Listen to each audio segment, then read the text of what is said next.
各观众朋友来看看这新闻，讲到这韩国反贪污机构公调处初三早起执行总统尹锡悦的逮捕令，到总统官舍所受到这警卫队的阻戒，双方拢不便商量。这5点钟后呢，这公调处宣布暂停行动，目前先用妨害执行特殊公务组理由，甲这总统官舍警卫处长和处长立案调查，要求因这2个人呢，伫初四就要到案说明。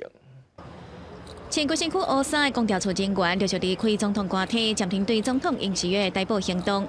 南韩法院批准尹锡悦逮捕令了后，南韩公调处早起天也未光的动员30个人加120名员警，要进入总统官邸执行逮捕令。其中70个人留伫官邸外口待命，另外80个人伫进入官邸前后2届受到周围官邸的列管首都防卫司令部第55警卫队阻止，发生真侪届肢体冲突。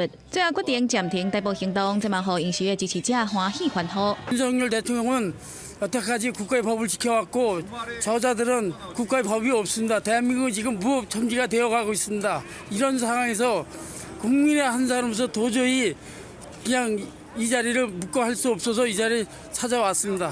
韩联社报道，现场有超过1000名尹锡悦支持者对公调处行动示威抗议，佮阻止逮捕行动。为了防止冲突升级，警方调来2700多名警察维持治安。而伫官邸内底有超过10台汽车佮公车甲路挡条，差不多200名第55警卫队员加做人墙，互人无法度通过。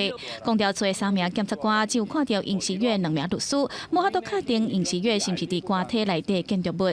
根据总统警卫法，这个警卫队是总统警卫处管理，负责官邸周围环境的警卫人物，毋是军方人员。伫双方对峙超过5点钟了后，公调处伫台湾时间12点半左右，用环岛对峙会威胁到现场人员的安全做理由，暂停执行逮捕令。嘛对尹锡悦拒绝遵守法定定罪行为表示违反，而反对尹锡悦民众是伫现场举标语牌，甲支持者伫路上的2边对峙，表达诉求，要求继续逮捕行动。 그래서 빨리 체포를 받아들이고 구속을 받아들이고 그리고 빨리 하루빨리 하야를 해가지고 현재의 어떤 정치적인 그 혼란 상태를 끝내주기를 우리는 바라는 뜻에서 이 자리에 나왔습니다. 因法院批准的逮捕令期限只有到正月7日。公调处表示，原本烦恼就不执行逮捕行动，可能会出现更较多民众组织有人身安全的风险。7日执行，伊个是最后期限。就算伫初3拜五来做逮捕行动，最后有关无成功，会检讨后一步行动要安怎做。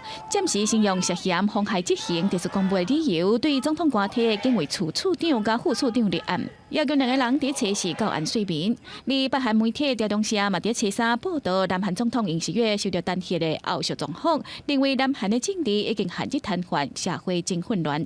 国际新闻台宋平益。